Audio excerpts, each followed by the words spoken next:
SESH on Edexcel, paper 3. This is on the UK car market. So we're going to start firstly with the current trends in the UK car market. We look at the growth of EVs, electric vehicles, the decline of diesel cars, and the growth of online car buying. So we're thinking about car dealers there. So firstly, the growth of electric vehicles. So the number of EVs registered in the UK has been growing growing rapidly in recent years, and it's expected to continue to do so in the coming years, certainly in the growth stage if we're thinking about the product life cycle. In 2022, there were over 100,000 EVs registered in the UK, and that's up from just over 30,000 in 2020. So in 2 years, huge growth, 3 and a bit fold. To contextualise that number of 100,000 EVs, well, there were in total, passenger cars, just normal cars, 860,000 were passenger cars. So EVs were 11.6% of that market. Meanwhile, hybrids, so they're run by 2 engines, electric and diesel or petrol, 17.9%. So still a bigger portion of the market than electric vehicles. So why has that happened? Well, key reason is the price of buying and owning electric vehicles has fallen. According to the SMMT, the Society of Motor Manufacturers and Traders, they said the average price of an EV in the UK fell by 10% in 2022. So you're thinking there the law of demand. If the price falls, the demand, or the quantity demanded, will increase. And so it has. But why has the price fallen of an EV? Well, number one, falling cost of batteries. And 2 reasons for that. Advances in battery technology. So battery technology has been improving rapidly in recent years, and this has led to the development of new battery materials that are more efficient and less expensive. And so the cost of production have fallen, and therefore the price of the EV has fallen. Now, secondly, we saw there 30,000 cars in 2020, that's EVs, and 100,000 2 years later. So huge output's getting bigger, economies of scale. So as the demand for batteries has increased, the scale of production has also increased, and this has led to economies of scale, which has helped to drive down the cost of batteries, and the cost of batteries comes down, the price of EVs comes down, which leads to the demand for EVs increasing. And secondly, government incentives. So there's been incentives in the UK, the plug-in car grant, and this grant provides a discount of up to £2,500 on the purchase of a new electric vehicle, although that will be phased out in 2024. And the electric vehicle home charge scheme. This scheme provides a grant of up to £350 towards the cost of installing an EV charger at home. Or vehicle excise duty exemption, which means that EVs are exempt from vehicle excise duty, so they don't have to pay for that tax on road use. Now, if we're thinking about supply and demand and how we could consider this impact on the EV market, well, clearly the falling cost of batteries, that's the changing cost of production, if we're thinking about the spec, or government incentives, that's government subsidies if we're thinking about the spec, or that's a supply shift to the right, which is bringing price down, so price falling. And to contextualise that, prices of new EVs have fallen approximately 11% in the last year, and that's according to the SMMT. The decline of diesel cars is the second of the 3 trends to look at. So the popularity of diesel cars has been declining in recent years. In 2022, only 15% of new cars were registered as diesel. Now, to contextualise that, that's down because in 2019, 40% of new cars were registered as diesel. So that's a huge, dramatic fall in diesel cars. Why? Well, number one is those EVs becoming more affordable, becoming cheaper. And so there is that substitutability effect there. The EVs look cheaper, so therefore more people demand EVs. Secondly, diesel cars are faced with increasing regulation. So you've got road tax. Diesel cars are subject to higher road tax than petrol cars, and this is because diesel cars emit more harmful pollutants than petrol cars. And then the ultra low emission zone. is a charge that applies to diesel cars that do not meet certain emission standards. And so that's just two of the reasons why diesel cars are in decline. On top of that, of course, we're thinking about the environmental implications here. The third thing to think about trends is the growth of online car buying. So more and more people are buying cars online in the UK. And we're going to look at that heavily later on in this when we think about CINCH, good old Ryland. Now this is due to the convenience of being able to compare prices and specifications from different dealers, and to the fact that many dealers now offer delivery to your door. So you can look for a used car, buy it online, and it's going to be delivered to your door in a matter of days. And so that's obviously improving the convenience. We're thinking about the marketing mix there. That's essentially place, how you're distributing the product of the car. Now, old school with cars is obviously you go to a second-hand car dealer, hopefully they're not in a sheepskin coat, and you'll try and haggle a price. Well, that's different now with the growth of online car buying. So why has that happened? Well, number one, the increasing availability of information online. Consumers can now find a wealth of information about cars online, including reviews, prices, and specifications. So you've got a lot more choice, and you can really narrow down that exact car you want through the power of technology. And this makes it easier for them to compare different cars and make an informed decision. Now, the convenience of online shopping also factors here. So consumers can shop for cars online from the comfort of their own homes, and they can compare different cars, read reviews, and negotiate prices without having to leave their homes. So convenience and availability, two huge factors. But also the rise of e-commerce. Now, e-commerce is growing rapidly. This is going to have a positive impact on the car market. More and more consumers are choosing to buy cars online, as it's convenient and it's efficient in terms of a method to shop. And the last thing is the increasing popularity of used or second-hand cars. Now, the used car market is growing rapidly too, and this is also contributing to the growth of online car buying, which we'll look at in a moment. Now, consumers are increasingly looking for affordable, reliable used cars, and they can find a wide selection of used cars online. Now, one business that may feature is CINCH. It's certainly been all over the news. You can see good old Ryland there with those lovely turkey teeth. So it is an online car retailer that sells a wide range of used cars.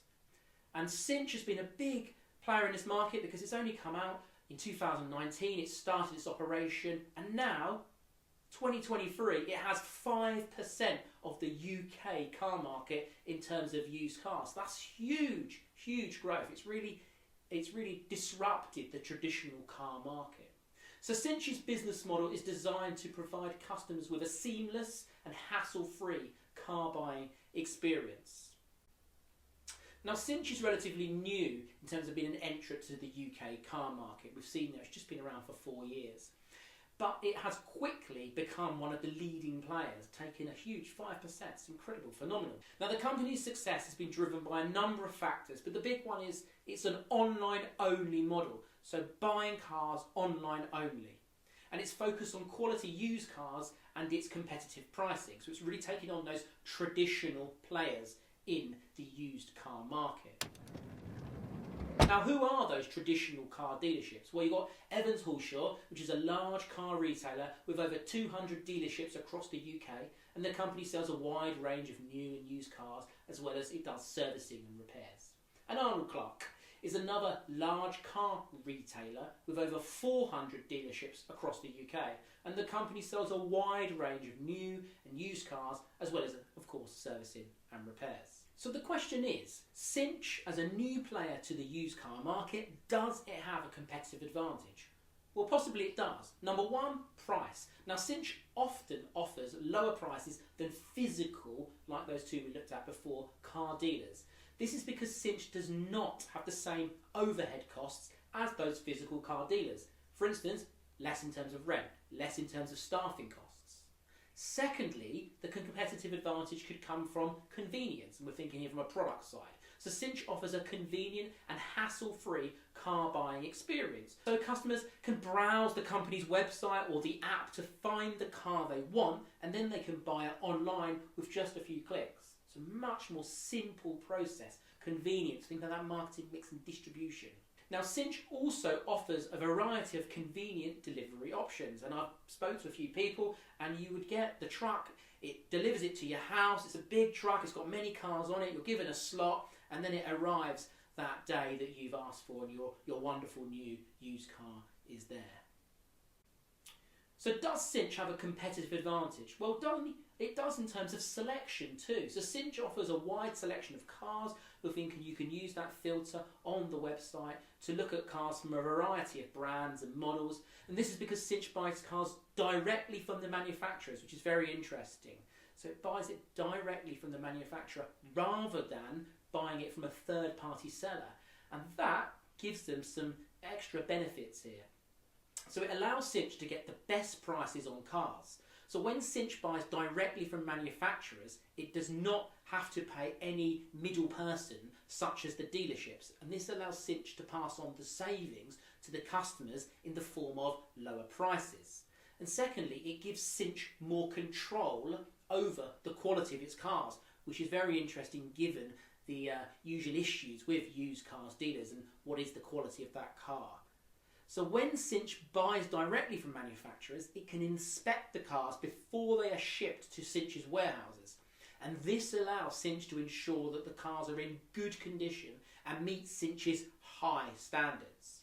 And thirdly, it allows CINCH to offer a wider range of cars. So when CINCH buys directly from manufacturers, it has access to a wider range of cars than if it were to buy from dealerships. And this allows CINCH to offer customers a wider variety of cars to choose from.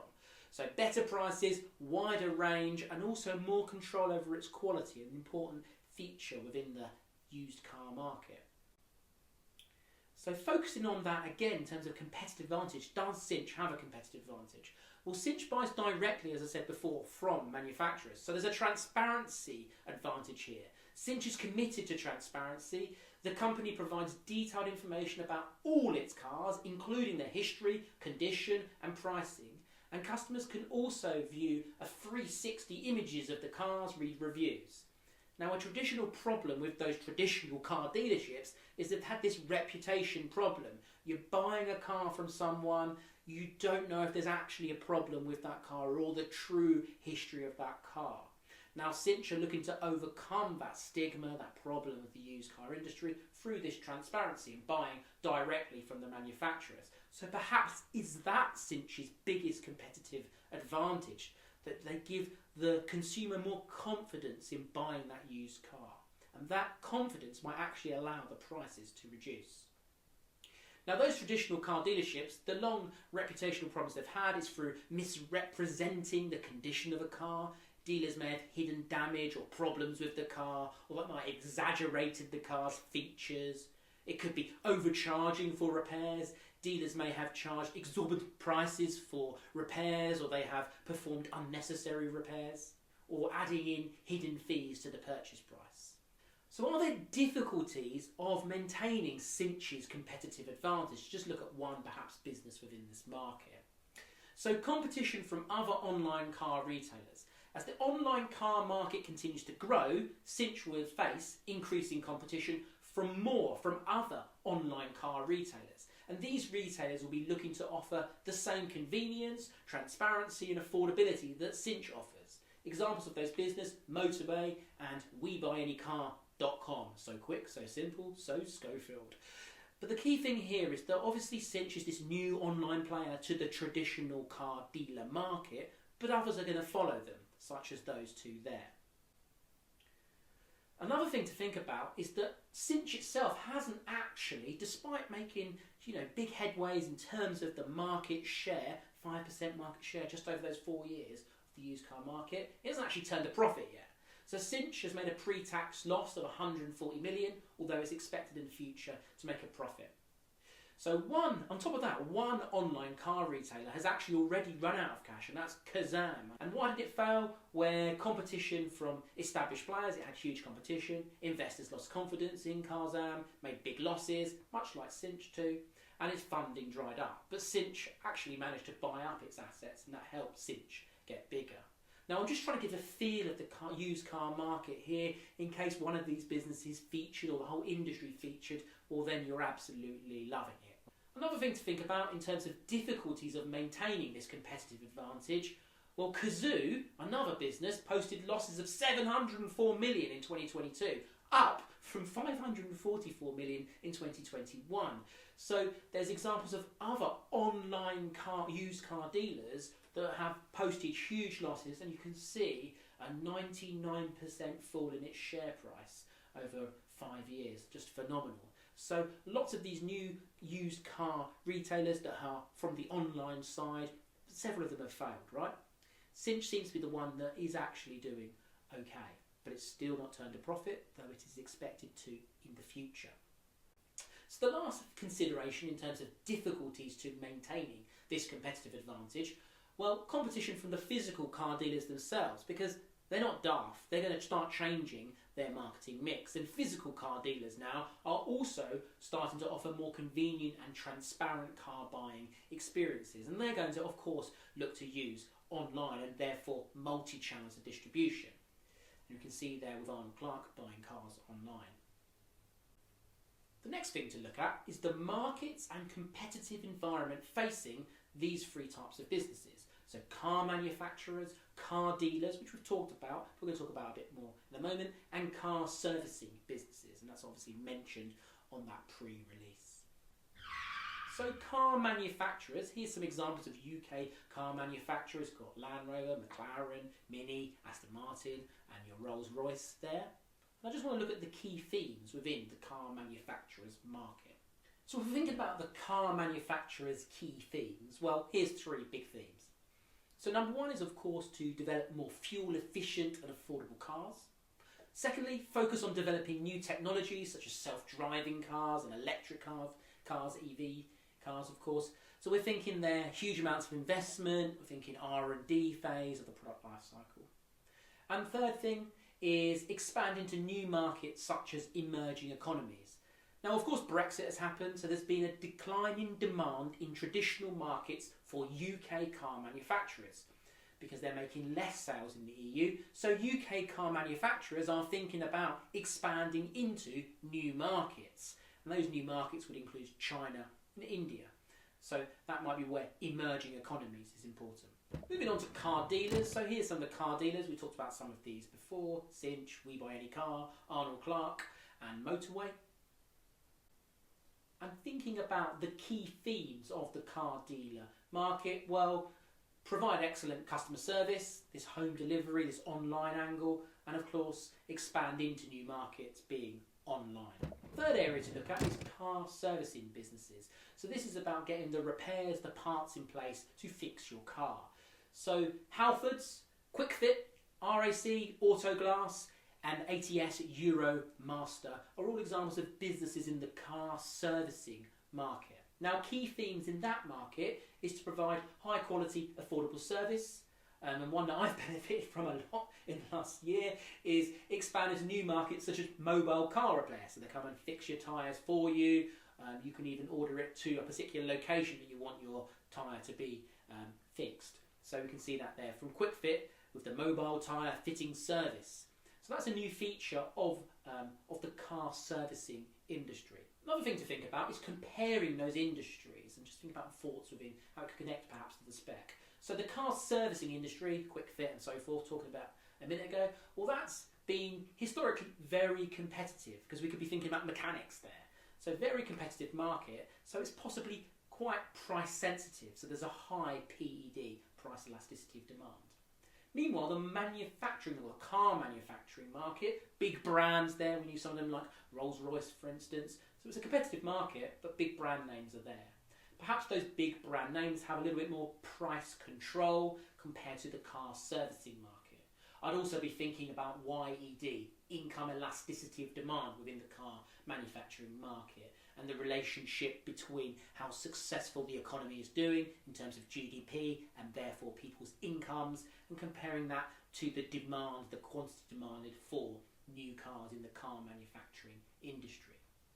The third bit is car dealers. Now, car dealers have, well, traditionally they've been the least competitive of markets. They've actually been dominated by just a few of those traditional car or those traditional physical car dealerships. But actually now, because of the rise of the online competition, such as CINCH, well, then because of their wider range, their lower prices, as we discussed before, that market is becoming much more competitive. Hence the angle earlier on of thinking about, well, what is CINCH's competitive advantage and what are perhaps the difficulties of maintaining that competitive advantage. Moving on to the next area, so that's resource management in the car industry. If we're thinking about resources, well, that's anything that is needed to achieve a goal. It could be people, money, materials, equipment, even time. But the way I'm seeing it, maybe an angle that could arise is stock management. That's clearly a resource, is stock. So stock management, we'd be thinking stock control in each of those industries. So firstly, we're going to look at stock control in the car manufacturing industry. Stock control just in time comes first to my mind. So just in time is huge in the car manufacturing industry, hugely important. And it's a production strategy that aims to minimise waste by having parts and materials arrive just when they are needed, just in time, rather than having them stored in stock, in inventory.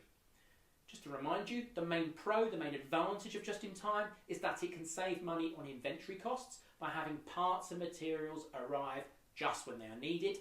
Manufacturers therefore can avoid the cost of storing them, so those storage costs come down. This can be significant savings, especially for large manufacturers like those big brands we talked about earlier on that will have huge inventory. So this is important on big scale businesses. Main problem with JIT, or just in time, is that it can lead to production disruptions if there are any problems with the supply chain. And we've seen that with car manufacturers post-Brexit trying to get through the ports such as Dover.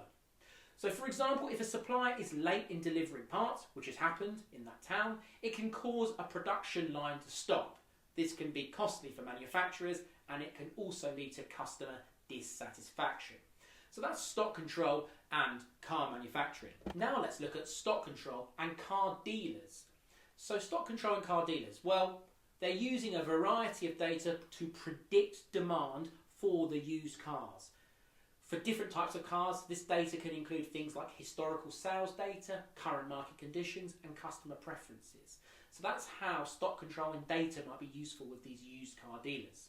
Additionally, they use a variety of logistics methods to get cars to the customers quickly and efficiently. And I talked about particularly these online car dealers. They're looking to deliver the car to your door. So they'll be thinking about how their logistics team will get it from wherever it is, the warehouse, the factory, to your house. So they're thinking about shipping cars directly to customers or having them delivered to, perhaps in those traditional businesses, a local dealership. The third is the car servicing industry. So now we're thinking about stock control and the car servicing industry. QuickFit comes to mind as one of those big names in that market. And QuickFit uses data to predict demand for different types of car parts. This data includes historical sales data, the types of things they usually sell, probably tyres, probably windscreen wipers and so forth. And current market conditions, so what are the things that are in vogue? Maybe they look at the cars that are more popular, like for instance a Nissan Qashqai. And customer preferences. And this allows them to ensure they have the right number of car parts in stock to meet demand. So when a customer comes in and wants XYZ fixed, they have that stock there to fix it. Now QuickFit works with their suppliers to deliver car parts just in time. So that means that they don't have to necessarily store all those car parts in their inventory, and this can save on their storage costs. Now QuickFit famously uses a centralised inventory management system that tracks the location of all their car parts. So this allows them to quickly and easily find the car part that customer needs, even if it's not in the local store. So maybe you're in a town, we talked about Dover earlier on, so you're in Dover, you go to QuickFit there, they don't have the exact part you need. Well, it might be that QuickFit store rings up another town, a local town, maybe Canterbury, and then they look to transport that part from Canterbury to Dover, and then you'll have that part that you need. The final bit is managing people in the car industry. So this is a broad area, hugely broad area. But one area maybe that could feature is the skills shortage for car manufacturing. So there's a huge skills shortage in the car manufacturing industry, and we can think about the impacts here. So the impacts of that, well, increased production costs. if car manufacturers are having to pay higher wages to attract and retain those skilled workers who could use those machinery, well, that's going to increase the production costs, means that eats into their margins, and that could be an issue. Secondly, reduced productivity. So the skills shortage is leading to a reduced productivity as workers are not able to keep up with the demand for cars. And the final point is it could lead to delays in new product launches. So if you've got a skills shortage, you don't have the skills there, you don't have the people with the right skills, well, it might lead to delays in new product launches, as car manufacturers are unable to find the skilled workers they need to develop and manufacture new cars. And that could mean UK car manufacturers are less able to compete with global car manufacturers. In terms of managing people in the car industry, you might also want to think about types of training, induction, on the job, off the job, or types of structures, tall or flat or matrix, or perhaps even motivational theories, being Taylor and scientific management there, maybe played off against Maslow or Herzberg. The next area to look at is entrepreneurs and leaders in the UK car market. Now again, hugely broad area, but some perhaps angles to look at here. Well, entrepreneurship in the car market is a big thing. Many companies are looking to encourage innovation within their organisation, so make sure you just know what entrepreneurship is. Might be thinking about forms of business, private limited companies turning into public limited companies to get that enormous finance on the stock market. But what are the issues there? And then business objectives, an interesting one. So we're thinking about CINCH, and CINCH clearly, their business objective in recent years, in the short term, has not been profit maximisation. They're looking to grow market share first, like many of these online businesses of the past in different industries too.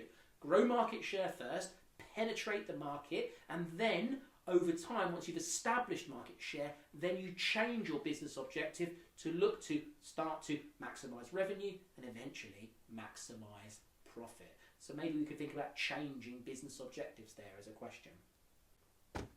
Next area is external influences. Maybe two external influences that are perhaps important to the car industry. Well, exchange rates are hugely important to car manufacturers. We'll talk about that in a moment. And business cycles are hugely important. Thinking about the business cycle, the boom and bust nature of that, relating that to GDP, thinking about how GDP relates to incomes, and incomes obviously relates to income elasticity of demand. So, exchange rates and car manufacturers. So according to the Society of Motor Manufacturers and Traders, the top 5 countries that the UK car manufacturers buy components from are Germany, Japan, Italy, France and China. And these countries account for 60% of all components that are imported into the UK for use in car manufacturing. So clearly the exchange rate against these countries will be particularly important. If we're looking at the data, well, it's just mad. So we look at the data here, the pound against the euro, the pound against the dollar, the pound against the yen, the pound against the yuan, well, or the renminbi, then we're thinking here, all of it, huge depreciation. Look at that change column, minus 9.1%, minus 11.5%, minus 14.7%, minus 12.1%. So if the pound is depreciating against these currencies, the cost of imported components would be more. It would increase. Bad. Which would lead to higher production costs. So that could be an issue for UK car manufacturers, having to deal with the fact that exchange rates have moved in the wrong direction. Next thing to think about is business cycles and car manufacturers. So the business cycle will have an impact on the profitability of the UK car industry. So when the economy is of course strong, manufacturers are able to sell more cars and make more profit. Now if we look at the UK and its GDP, well, March the 30th, 2023 was the last release of GDP data. It showed that GDP grew by a measly 0.1% in the fourth quarter of last year. The OBR are saying that it's expected to grow 0.3%. So again, pretty small GDP growth in the first quarter of this year, although that data doesn't come out till June the 13th. So it does suggest the UK is maybe in the early stages of the expansion phase of the business cycle, thinking of the horrible years that have gone by in recent times. And that always is useful to link to income elasticity of demand in terms of giving that depth of analysis. So it's worth knowing that concept very well. Final thing to think about is global challenges.